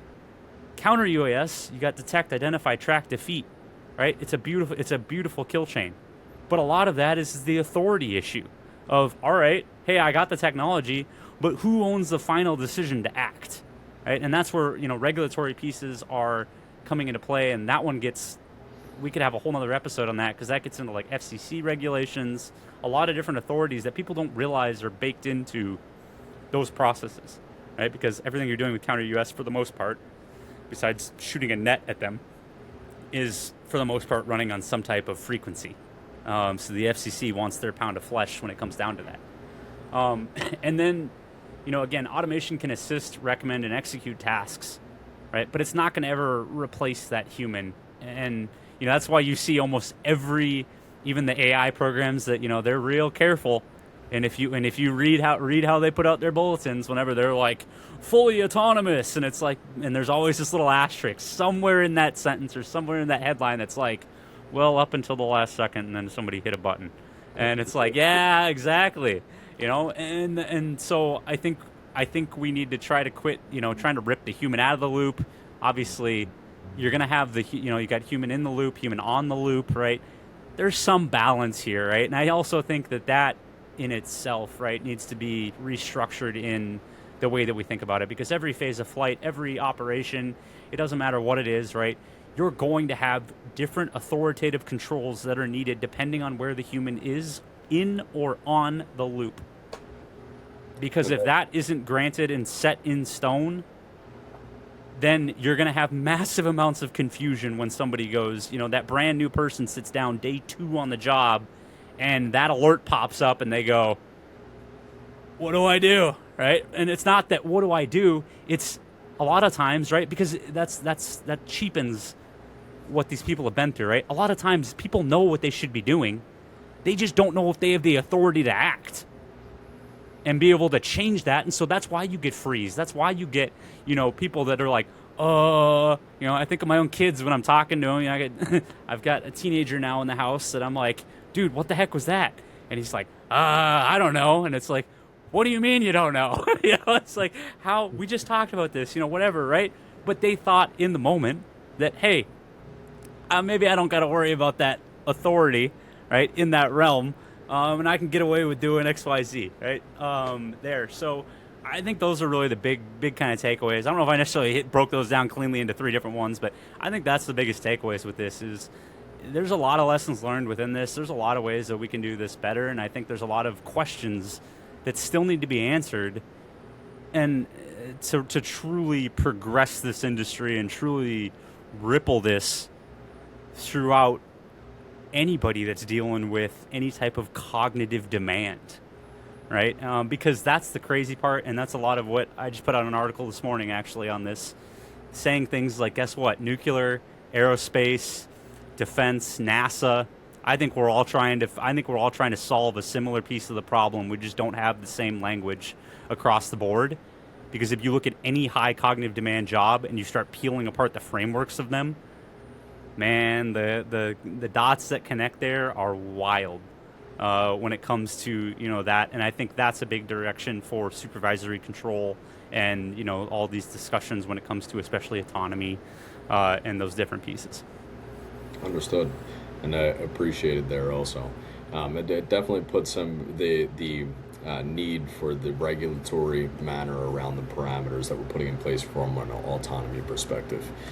Just being able to have that leadership actually going through, but people really starting to take that ownership and their certain strength of the argument here, because it's affecting every industry. I mean, as we deal with AI, as we deal with autonomy in general, or these autonomous tools, this is really something that's affected everything from the trades through the military and the government. So something that is going to have to be a top of mind for absolutely every single person walking into the new age, and how we're modernizing even the way that we're thinking about a lot of this. We don't want to walk into an iRobot type situation. Yes. Yep, exactly. We don't want to be Will Smith here and trying to take them all down. I think it's a balance, right? And I think it's like anything new. I mean, gosh, you look at history, and anytime any new technology, right, was put into place, almost everything that we have. And this is where I love the History Channel way too much. I'm starting to become that guy. I'm like, oh crap, I hit 34, and now I'm like, History Channel. I'm like, shit. Now I'm gonna end up getting some like weird fascination into World War II history or something like that with it. But it's funny when you sit back and look at some of these things and look at these advancements, and most of them were just completely shut down, right? And completely like that's never gonna work. There's no way, with it, and so. I think some of that's really the fear of change. Yeah, right? Absolutely. A lot of people that really are just fearful of that change management, how exactly they're supposed to manage themselves and the outer world around them once these advancements are actually put in place. So what you'd be saying is they have a fear of their own internal reasoning and the way they perceive what is happening, which could ultimately be one of the cruxes of all of this. Right, is Absolutely. how do you measure, not only measure that, but then capture that on the back end to make that not so fearful. Yeah, it's something to really handle the insecurity around it, because we live in a world now where almost nothing is secure. We can't even necessarily look at a video and be able to tell if it's an actual video or if it's something that was just made on a computer here. So just having that insecurity that starts to pop up in the back of people's minds, that really takes that extra couple seconds to be able to make a decision or to actually evaluate the way that the people are thinking about things versus the action that's needed around those things. So And to the point of being able to have a few different episodes off of the things that we're talking about here today, I think Yeah, there's plenty of depth to be able to go into. Um, absolutely. but just to tie this back into some of that C-suite level of things, if you were to be put in charge of the entire career field tomorrow around that aviation sector, full authority and say no budget constraints whatsoever, aside from some of the things we've spoken about already, what's the first structural thing that you would change? I think the number one thing I would change is to recognize cognitive supervisory work as its own operational competency. Okay. And so being able to recognize, again, we have all these fragmented processes of high cognition load for the operators and different things. Why are we not looking at more of the mechanisms behind them and really driving home that point? And again, I think that's a little bit of a brash way to say that, right? Because it infers that none of these research groups or anything are doing anything. But I think it's just really that zooming out and recognizing, those pieces. So measure what matters, right? Understanding, prediction, prioritization, recovery, right? Because we know, it's like an athlete, right? You know that I can't run at 100 miles an hour 24/7, right? I'm going to get burnt out and everything else. So same thing with the cognition piece, right? And really looking at, how that's measured across the board. And then I think a big piece to this, and it ripples to a lot more than just the MQ9 community, but it's a perfect example, is treating the handoffs, right? Handing off one, my internal state to another as operational events and not just some administrative event. Because that's, I think, one of the key pieces to this is recognizing the data transfer that's happening there in those handoffs and how much gets lost in translation across the board. And I think, and I know that none of those three things necessarily, tie back into veterans and things like that with it. But I think that is a piece that then once, there's a National Defense Authorization Act study to look at the cognitive effects of remote warfare. Now, unfortunately, I think they have the potential to miss the mark by structuring it off of these older mechanisms that they have been for the last better part of 25 years. They started studying it in 2003, but it's really being able to build then the processes and the recovery around that, and recognizing, hey, you're going to have chronic responsibility, you're going to have long exposure, you might deal with moral injury, right? And a lot of things that people deal with might be different. And I'm keeping this fairly wave top because, like I said, I think the very first group that's going to get hit with this is law enforcement. They're already in the operational tempo. They already have the same mindset. They train almost very similar frameworks to being able to do that up-down mentality. And unfortunately, just like we did back in the day, they're looking at UAS as, oh, that's a nice toy. We'll just have, Lieutenant Snuffy run it for today. And instead of realizing, there needs to be a lot more put in place. Otherwise, instead of a cool tool that can expedite, the process, then it can cause a drain on the entire system. No, I think you're right on par with that public safety sector. Really, the majority of public safety tends to follow that military aspect in certain advancements that have been made. So from a cognitive perspective and an operationally handoff mark that you were just going into, I think that those are really key points in how the operation is going to change as well. But let's get detailed here. What would you say is really something that people can do from an individual standpoint if they're trying to walk into careers like this after going through everything you've already gone through, from say that mental health side, from the operational readiness side? What can individuals do to be able to make that better for themselves? Because we obviously have like the I'm safe model or the SMART model, and a few different ones that come into play as far as being able to notice what stresses or external features are really going to affect us cognitively. But let's go deeper than that for one section. What do you think is really the core importance for somebody to be able to put in place or to have mandatory for themselves if they're walking into an operation like that? I mean, I think the biggest piece of that is recognizing, one, that it's not nearly as cheap of an operation, right? And I mean that in a cognitive load retrospect, right? You're burning. A great human factors person I work with uses this analogy of tokens, right? Anytime you're doing any type of cognitive work, doesn't matter what it is. So it's recognizing when those tokens are being burned, right? Recognizing when, oh crap, I just did a bunch of different things, and I might need to recover from that.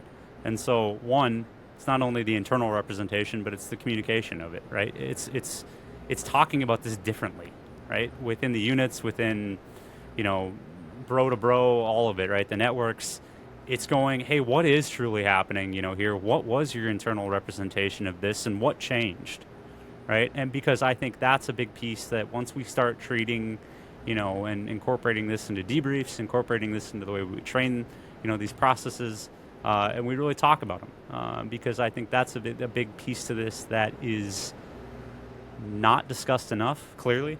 But I think it also has the most area for advancement within when understanding comes to light, for that, and that's the only reason I'm not getting as detailed as right now is because I don't have an answer for that fully yet. It's one area that I'm constantly pulling at the strings and going, all right, how did we get here? I look at like NASA human factors guidelines and the things that have happened, since the Challenger explosion, and what changed, fundamentally down the line, and because obviously that bleeds over into aviation.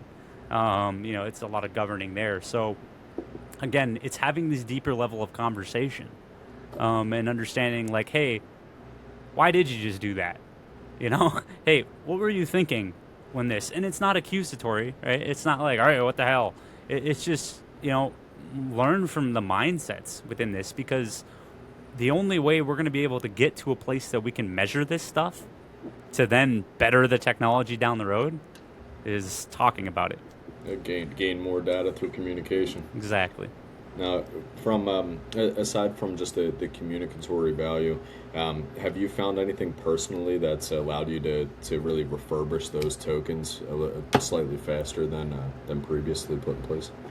Yeah, I mean, a lot of what I do is, I work a lot with like trying to externalize, factors, and that's where a lot of like my AI work comes into play. Is I work a lot with like essentially, what processes do I do in any given day, right? For me, I deal with a lot of cognitive overload. It doesn't matter what time of day it is; it can just hit out of nowhere, and it's like, holy cow, right? I feel like my skull's on fire, or like my thoughts are bouncing around the inside of my skull like a ping pong ball. Right, I can't. It doesn't stick. It's just, I got to do that. I got to worry about mowing the lawn, or I got to worry about, grabbing my kid's shoes, or whatever it is. And so, the point with that being that you've got to recognize when you're in those moments, and recognize in yourself, right, what's driving that, right, and then listening to yourself on like, what do you need past that, right? Because a lot of times we're so pre-built to like just push through. And just, let me get this thing done, and then I'll deal with, whatever I'm feeling, right? Because you got the adrenaline going, everything else, right? Depending on what you're doing, what task you're doing. But it's being able to stop and kind of check in with yourself, really. And I think that's where, not in like the counseling sense, right? But more so just taking that, that cognitive checklist, if you will, and going, all right, what's pulling at me right now? Why is it pulling at me? Well, what am I doing with my thought process or whatever to either make this better or make it worse, right? Because it goes back to that internal mental model. Because it's not only within those handoffs that you have to worry about it, you have to worry about it yourself too. And go, what internal model am I holding on to right now that maybe isn't valid anymore? That maybe, I'm worried about XYZ, but I got ABC at my door, right? And I got to deal with that, and maybe the XYZ thing isn't even a factor anymore. Right, and so exactly like you hit on earlier, it turns into a change of thinking, and a change of how we evaluate ourselves, and recognizing when that cognition is degraded, when those pieces are lapsing, when you just feel that internal pressure, on your skull or whatnot. That's like, oh my gosh, what is going on? That's the time for me that I've really went, okay, hold on, I got to step back.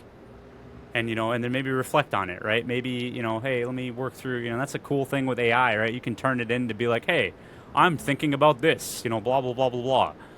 Is this thought process legit or not, right? And I'm not saying, you turn it into your own personal therapist, but it's good for sanity checking yourself, especially in those moments when maybe that line or that direction forward isn't as clear.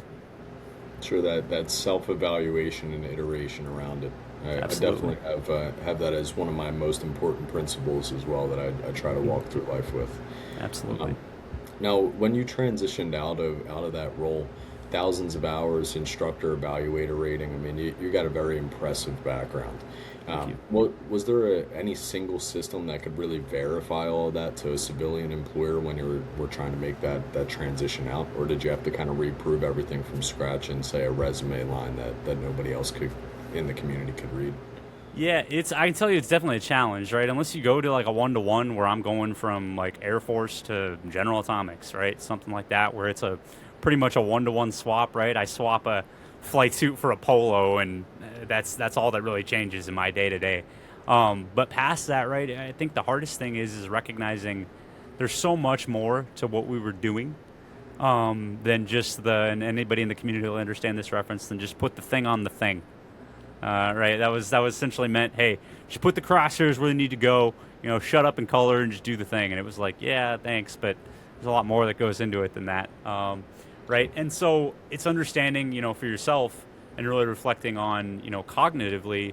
There's a lot of challenges that we navigated around. There's a lot of really good processes, right, that we created, manifested. I mean, we most of our tactics were built by fighter pilots, with it, and the U.S. Air Force Weapons School was almost there was essentially a weapons school patch in every single unit that drove the tactics for that unit. They were kind of that final authority, for how the aircraft was employed.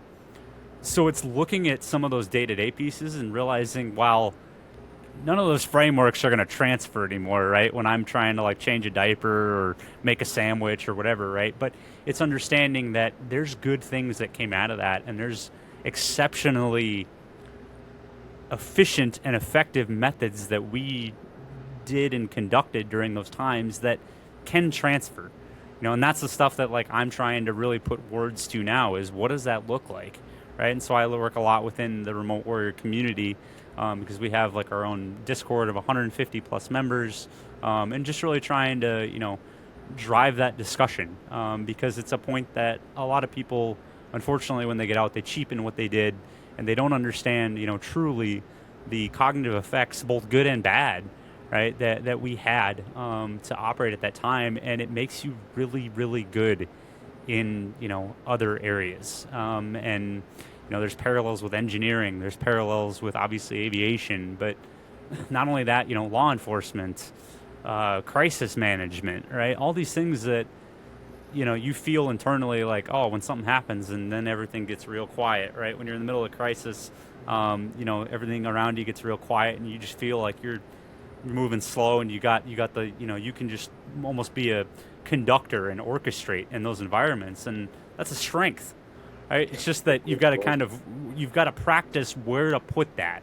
You got to practice what bucket to put that stuff into on the outside, so that way, oh, by the way, when I'm going to target and I've got some like two people in front of me that all of a sudden I'm like, I can't get in past, and my brain's like, but I really need the Minute Maid of rice that's on the other side of them, right? And then I'm freaking out internally because that's the quickest way to get there, but I don't want to walk all the way around, right?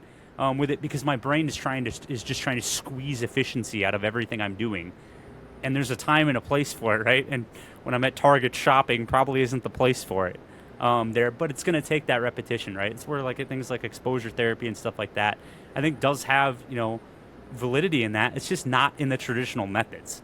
And so I think that's the biggest piece, is there's a lot when it comes to, again, circling back up to that mental health side of this, that these lessons can be taken and driven forward, but it's going to take the community to recognize as a whole where those processes live and how to properly put them in place on the other side.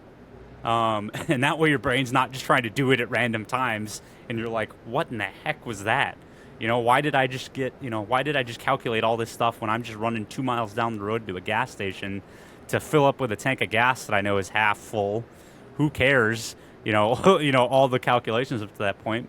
But it's that kind of thinking and that kind of procedures that it's like, maybe I can put this in somewhere else, and put these efficiencies and this need for efficiency into a different avenue, a different approach, a different manner to truly then benefit my brain instead of trying to fight it all the time because it's just trying to search for it constantly. Understood. Now that really showcases the need from a perspective that originally, from an operational standpoint, you almost have to take that like "fuck your feelings" type Mm-hmm. mentality. It's straight logistical value, Mm-hmm. exactly what you need to put in place to actually have something work out. So, but then as you go into that experiential level of a civilian life, and really how that transitions, you almost have to add those emotions back into Mm-hmm. that exact logistical thinking. So, Absolutely. it's definitely an interesting caveat as you're going into that next mission or that next stage of things, because the mission may not necessarily be to put the crosshairs on a target, but how do you end up going to target to Yes. actually get a set of items that you're looking for. So Absolutely. understood. Now, what's say one lesson from your generation, aside from because we've talked very heavily about, say, that mental health and that Mm-hmm. cognitive mental model here, that you're worried kind of gets lost if nobody codifies it before the people who lived it move on from that. Because you've obviously walked through a few different transition areas where it comes into that operational readiness side of things. Mm-hmm. Now, aside from the cognitive side of things here, what's one thing that your generation of operators, or that you're worried gets lost if nobody ends up putting that into practice for the next stage? I mean, I think that question kind of encompasses a lot of this whole discussion, right? Is Sure. realizing that what we we were put into environments that were very challenging, right? Very unique, right? That there's there's so many good things that came out of that, and there's so many good underlying processes that come out of that, that being able to again communicate them, talk about them, capture them, right, and recognize those lessons learned, um, across this can have these good effects across other industries, across other pieces here, because it was really the very first long-term operation of supervisory control, right? And I think there's a lot to be learned from that. I think there's a lot of areas that can really be broken down. It's just a lens that I don't think the typical human factors specialist, psychologist, you name it, is looking at it through that lens. And so I think there's a lot left on the table, per se, for this field, and where what we can take from it, what we can learn from it. And that's the piece where the more that we as operators coming from that field share our experience, talk about it with each other, with others, things like that. Um, it'll do good for a lot more than just us. Understood. Knowing everything you know now, would you do it again?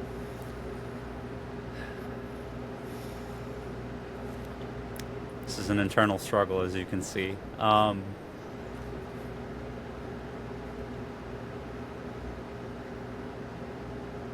I would. I would, and because somebody's got to, right? Somebody's got to advance it. Somebody's got to think about this stuff. Somebody's got to talk about this stuff, because we've lost too many people to suicide and things like that, that were misunderstood, that don't get the recognition they deserve, that don't get the respect that they deserved for the operations. And so I'm thankful that I have an insanely good support system. I have friends that I talk to almost daily, and I've got an incredible family, an incredible wife that has pushed through all this with me. And it's been rough. It's been ups and downs and different things there, and it's been a lot of hitting walls on where older frameworks that I'm trying to push up against start breaking, and that gets frustrating with it. But absolutely, because like I said, at the end of the day, somebody's got to try to capture this, right? And that's the thing. I'll be the first person to admit I suck at articulating certain things and getting information out there and doing it the quote unquote right way, right? I'm more of a just cannon fodder, shotgun it, and boom, right? It's to get all that info out there, but it's one that, even within that, it's just trying to be that 1% better every single day. Not 100%, right? Because that's stupid. I hate when people say that. It's 1%. It's what little thing did I do yesterday? Could I do 1% better today? And if I keep doing that every day, after a month, after a year, after 10 years, life gets pretty cool at that point. So I absolutely would do it again because, one, at the end of the day, I'm proud of what I did. I'm proud of the work I did. It was one of the coolest jobs to do as a 19-year-old, to have a JTAC on the other line being like, yo, aircraft call sign, appreciate you guys, thanks for the heads up out there. And I remember hearing that for the first time at 19, and I was just like, this is fucking cool. To be that tip of the spear, to be making that big of an impact, to go home and see on CNN and things like that it's like drone strike here, and I'm like, that was me. That's weird. It's you really got to see, the impacts of the work. It's just that it needs to be taken more seriously, and it needs to be understood better, and the operators themselves just need to be flipping listened to, because the amount of people that I talk with a lot of people about this, that think they have it figured out, think they know what it was like, think they have the answer. It's like, please stop. You don't. Not even close. And it's not comparative to any other thing, right? I'll never compare it to boots on the ground. But it sure as hell wasn't an office job, sure. When it comes down to it. And so, like anything, we need to do those deep dives and understand how it's changing and how it's influencing those operators, not only to better them, but to better the future of those operators too. Understood. I appreciate you walking through that. Of course. It's very it's one of the most respectable careers that you could ever be a part of, and I think so too. Having that support system behind you is very important too, and I definitely hold close to me that compound effect mentality, that 1% better every day. Absolutely. There's always something that's going to come up. So just having the ability to work through it and to see kind of what that next level can look for us, I think is very important as we walk through it. So genuinely, Tanner, thank you again for going there. Yeah. Is there anything else you'd want to leave the people that are listening to take away from your time in that seat? Is there anything else that you'd like to mention? I think we kind of covered it all, right, at this point. I honestly do. It's just one that it's a very unique operation. It's got very unique, things that it's doing to you cognitively. And I think it's an untapped resource for a lot of industries driving forward. And the cool thing is, if we do that right, then we stop having veteran suicides in this career field. And we get people that get to be understood, which is an important part. Absolutely. So we covered all four of what you told me really matters here, that human side, technology, really the responsibility, and then that transition. That was the whole episode here, and the piece that really sticks with me is that cognitive overload at certain points, and really how important it is to have a support basis behind you. So really, I know you run Remote Warrior, supporting drone veterans. If this conversation moved you at all, and that's where you put your energy, Tanner, where should people find you and the organization at? Yeah, absolutely. We got socials. We get social media pages across every major social. LinkedIn and Facebook are our most active with Remote Warrior LLC. We also have the rwportal.org. It's currently going through a little bit of a revamp right now, but that's really going to house not only the advocacy work, because that'll always stay foundational to why I built Remote Warrior and the whole driving force behind it. But I also am using it as a tool to educate, the general public on where have UAS gone in the world, right? How did they even start, right? Because it's not, I promise you, it's not this new thing that just popped up in the last 30 years. It goes back far, far, far before that. So being able to preserve that, like we talked about, is the main piece there. And that's really the kind of, I'm hoping by the end of the year we can get into a really good, clean way to present that information. So that way anybody that is, even if it's not, the big ones up here, It's the, even if they're trying to learn about the small ones, we can have some resources to educate them, because at the end of the day, I think one of the coolest things ever is watching a light bulb go off on top of somebody's head. And so that's what I'm always going to keep doing. It's just keep educating and keep driving forward with it, and that 1% better every day.